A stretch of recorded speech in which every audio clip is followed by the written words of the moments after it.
So I want to just preface this, and this is not a podcast or anything, but just sort of my take on a couple items that were happening in current events that I wanted to cover in a more nuanced fashion. And I want to preface this by saying that I am not a lawyer, but I do read and have been trying to read a lot more history, especially lately. And if you've been seeing some of my posts, I do study public policy and looking through that lens, sort of its ramifications on society, particularly to those who are most marginalized. So in light of Amy Coney Barrett, which is her name, I wanted to make sure I got it right, being put forward as the Republican pick for the Supreme Court, or for a potential nomination to the Supreme Court, I wanted to touch on sort of the fundamental question behind that. And so I'm not going to, in this recording, touch on the politics of that and how this is being pushed through before the election instead of maybe handling COVID deaths. Her policies against LGBTQ individuals. We can debate her reproductive rights records and how she votes on that, and sort of her votes and how that doesn't really show a clear delineation between separation of church and state. These are all things that I think are really important, and I hope they are covered thoroughly in the Senate nomination hearings. What I do want to talk about is what I think is a root issue around this. It's this fundamental notion about constitutional originalism, or this quote-unquote textualist view of looking at the Constitution. And so I read a New York Times article that put this really clearly, at least for me, and they say originalism says if there are any words that are unclear in the Constitution, then judges need to go back to the historical sources or the precedent to determine their meaning at the time of ratification, right? And then they go and apply that application of those words to new cases. And this helps limit judicial discretion. I personally have a lot of thoughts about precedents and how that's used, but that's sort of a conversation for another day. What I do think as an objective viewpoint are sort of these 2 points that I wanted to bring up. One is around whether or not the Constitution was written by the founding fathers with the intent to be followed to the T for centuries to come, right? Forever. And then 2, whether we should expect that our Supreme Court judges have a responsibility to ensure, quote unquote, equal justice under the law. So emphasis on the word equal. And to the latter question, I believe that Supreme Court justices are the final arbitrators of the law. But they do have this responsibility, right? That's within their job description. So to the first point is the first question, whether or not the Constitution was written by the founding fathers with the intent to be followed to the T forever. And I'm going to pull from James Madison in 1788 when he told Americans, or he would remind Americans, that, quote unquote, no language is so copious as to supply words and phrases for every complex ideal. Basically, this non-originalist interpretation does not always mean, or it does not always equal political expediency. Sometimes it's not being used for political expediency. It just means that it's not taking this originalist approach. And nowhere in the Constitution does it explicitly say that textualism or originalism is the correct theory of constitutional interpretation. I don't think our founding fathers were dumb, and they used a lot of open-ended language like cruel and unusual, unreasonable, probable cause, excessive, equal protection. We can go on and on, right? Because, or it seems as such, they were deliberately inviting future times, future generations to reinterpret to match the changing times, whether that was socially, whether that was politically, etc. And we also know that the founding fathers themselves were not aligned on every social issue. And I think he was more moral and sort of progressive for his time, but they were in different parties of their own. So even they didn't agree on everything.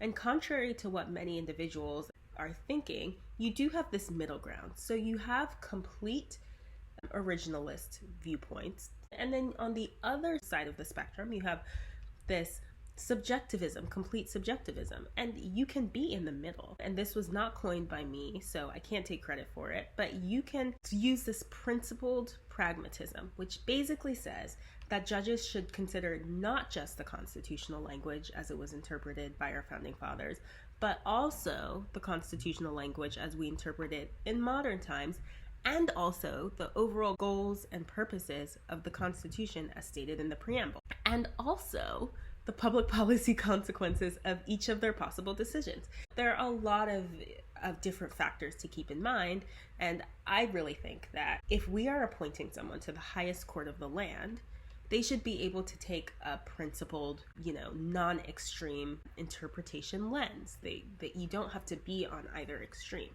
So that's sort of the first point to sort of answer this question around whether the Constitution was written with the intent of being followed to the T. The second point is whether we should expect that our Supreme Court judges have a responsibility to ensure equal justice under the law. And for this one, which is why I couldn't write it, I wanted to go through a quick history lesson. We all know, or I hope we can all agree, that our founding documents, so I'm referring to the Constitution, the Bill of Rights, the Declaration of Independence, they were novel documents for their time, and they are the basis for our democracy as we know it. But we also know that they were not perfect documents, and I'm quoting President Obama here from his DNC speech, if you had the chance to watch it. They rely upon all members of our democracy to achieve its higher ideals. We know, this isn't a partisan statement, it's an indisputable fact. Slavery and certain other groups were disenfranchised from voting, and that was allowed under the Constitution as it was originally written. And that does not lend itself towards equal justice under the law. And so the common theme behind this debate around originalism versus subjectivism, I believe, is sort of around how much power the federal government has or should have. So we're thinking, do we want big government versus small government? For some people, we need to remain fixed in how we interpret the Constitution. An example that's frequently touted is free speech and allowing people to have free speech on the internet and social media. This sort of extends itself to having warrants to search homes. And so basically they're talking about the process and less about the outcome. But we're seeing, especially now, that you can't not care about the outcome or the impact. And we have to be honest and say, when we're thinking about the history of how much power the federal government has or should have, that is largely shaped by history.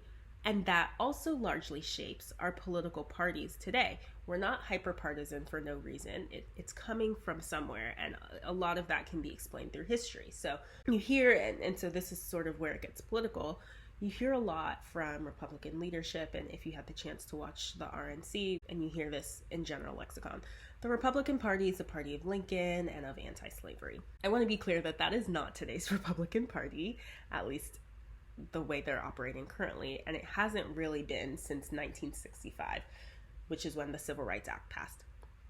That statement, without any other nuance or explanation, is an intentionally leading statement that's sort of used to delay or quell calls for more progressive change, even within the party, and I'm using progressive with the little p. Before that time, so before that 1950s era, the parties were actually opposite, right? So that's a fact. Democrats, most prevalent in the South, generally didn't like expansions of power, expansions of federal government power, while you had Republicans who actually did like that. They valued having expanded federal government. Shocking, right? To build things up like transcontinental railroads and ensuring civil rights for Black people. This is documented in history. You had smaller factions within the Republican Party at the time called Radical Republicans. And they were, and this is quoted from Wikipedia, which was probably quoted from somewhere else, the Radical Republicans wanted immediate, complete, permanent eradication of slavery without compromise. And most white Southern Democrats actually opposed those Republican measures that valued protecting civil and voting rights for Black people. But during this time, we also saw that Republican federalism in the 1860s and 1870s also helped cultivate businesses. So the banks, manufacturing companies, we did talk about the transcontinental railroads, and this sort of left out the small-time farmers. And so Southern Democrats used slavery. It was their way of life. It was their entire belief system to generate economic growth. And so even the Confederate statues that you see all over were primarily built by people who called themselves Dixiecrats. As a side note, if you listen to the Dixie Chicks, this is one of the reasons I'm really happy that they changed their names to just the Chicks, given sort of that historical quote-unquote precedent. But that's just an aside. But anyway, so you have in 1896 a Southern Democrat contender. His name was William Jennings Bryan, and he began to advocate for an expanded role of government in ensuring social justice and civil rights. He lost, but his beliefs and views sort of planted the seed of a shift in tide in democratic ideologies. And so this was in 1896, the turning into the 1900s. Fast forward maybe 3 decades or so, and we are in the times of Great Depression, World War II, and this tide shift of the New Deal.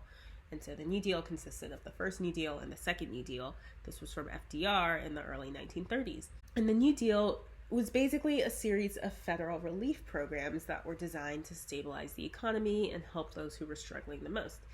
There are vestiges of this in what we see today: Social Security, unemployment, union offerings, etc.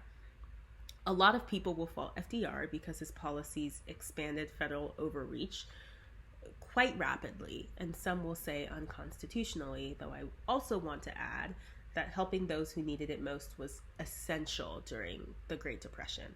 His plans didn't always work, but some people, in addition to that, thought that not only did they not work, they didn't work to the extent that they should have, given the expansion of the federal government at the time.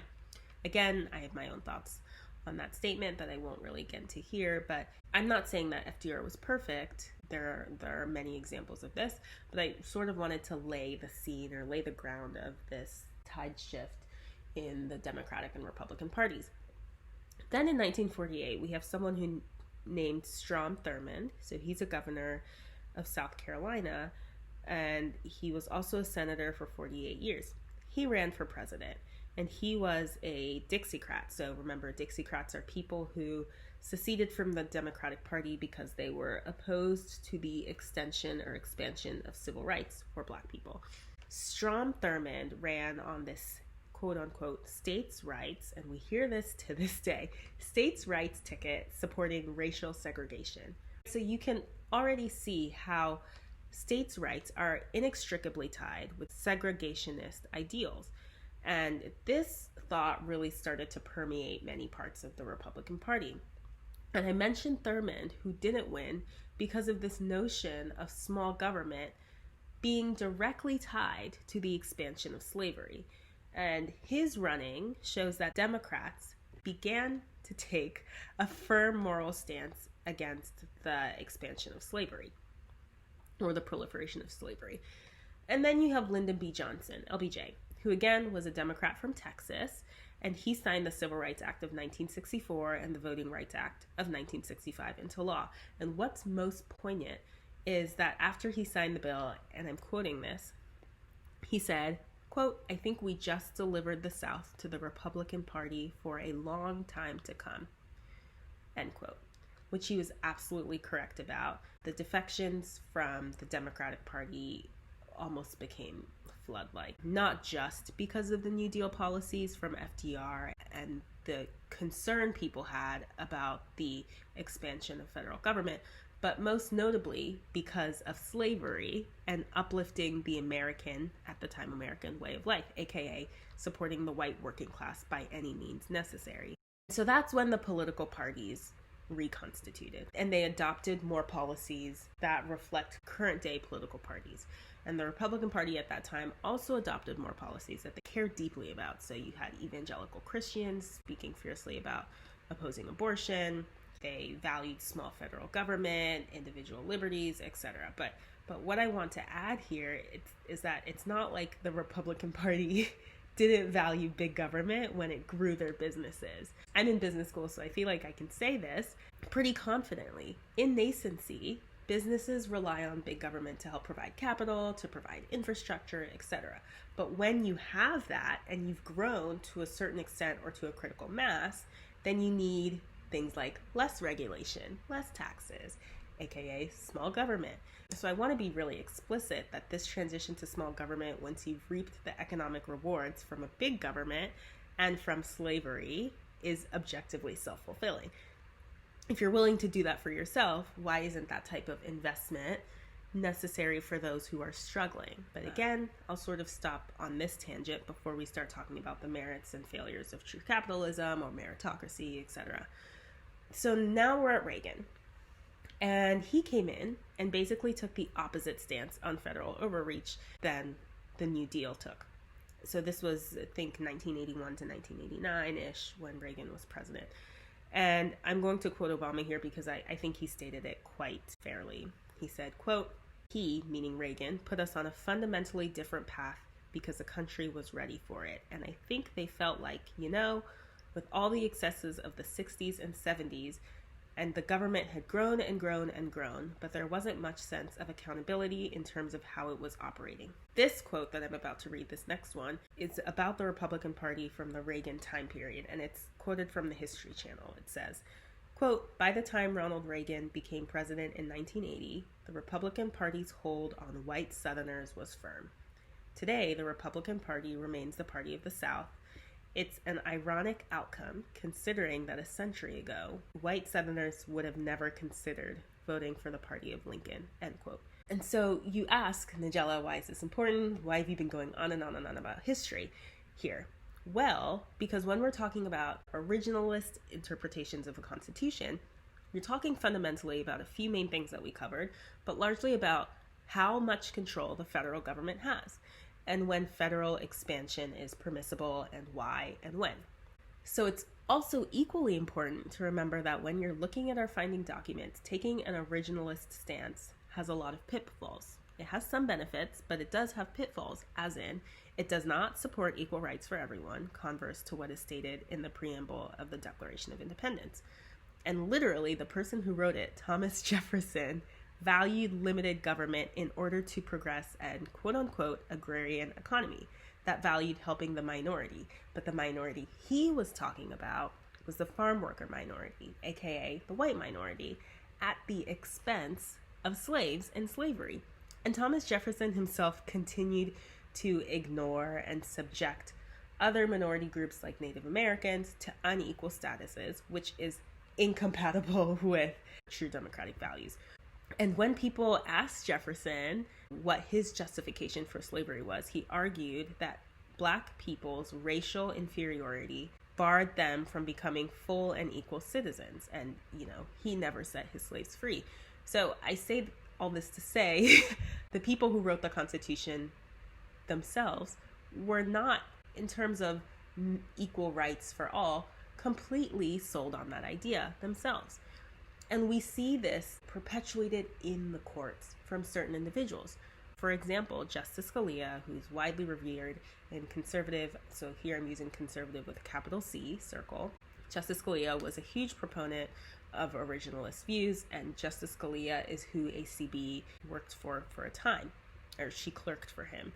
And I've read through a few of Justice Scalia's opinions, including his case on flag burning, and there's no doubt that he was a respectable judge, but he also had beliefs, and perhaps they were passed down until it became an embedded bias of his, where he believed in racial superiority that could at best be described as a glaring blind spot. There are excerpts of him saying this. One of the briefs pointed out that most of the Black scientists in this country don't come from schools like the University of Texas. They come from lesser schools where they do not feel that they are being pushed ahead in classes that are too fast for them. And then he went on to say that, quote, maybe the University of Texas, ought to have fewer Black people. And maybe when you take more the number of Blacks, really competent Blacks admitted to lesser schools turns out to be less, end quote. These are views that Justice Scalia openly had, and they are views that are reminiscent of Southern segregationalist principles that were used to advance policies like anti-busing and the like. I say all this to say that there's certainly a case to be made about conservative ideology. So I'm using conservatism with a little c, which represents the general ideology rather than the bigger C, which represents the political party. Conservative ideologies, when they are needed to ensure accountability, to allow for unbridled innovation, for adopting originalist interpretations of the Constitution. But when you're using this argument around the federal government's size or power, it becomes really difficult to speak about that without acknowledging slavery and who you're leaving out when you decide to adopt an originalist viewpoint. Exhibit A is the Sedition Act. Everybody should look it up and read it. And the reason I think that outlets like Fox News can get away with saying things like, quote unquote, taking an originalist stance removes partisan political games, end quote, is because when you put it like that, you get to take out all the nuance and all the history. And in the meantime, you get to think about all of the benefits of examining the law in that way with none of the costs and the costs to other humans. In this recording, we didn't talk about the pitfalls of pure subjectivism, but I think we all know and come to the conclusion that that's not really what we're up against right now. We're probably up against taking a more critical lens at the Constitution and fitting it in today's dynamic, which is more related to the pragmatic viewpoint or interpretation that I was talking about earlier, which to me personally, and again, this is a personal opinion, seems fine. In closing, I was listening to a talk last week, and Steve Schmidt, he runs the Lincoln Project, said something I thought I would never ever hear a Republican say. And he said they, as in the organization he leads, is not just trying to contribute to those running against Trump, but that they want to get every Republican in the Senate out who has enabled Trump to achieve what he's done. And I think it's because even some Republican leadership, I think they understand what's truly at stake and what history has shown us. All great empires have the ability to fail, and they fail when the system refuses to understand the will of the people. Republicans have won the popular vote in 1 out of the 7 last presidential elections. Let me say that again. Republicans have won the popular vote in 1 of the last 7 presidential elections. ACB, if she goes through and you have a 6-3 Supreme Court, the question is not if this empire will fail, it's when it will fail. So that's sort of where I was at with current events, but I will see you guys later on Instagram, probably not posting things as long as this. All right, bye.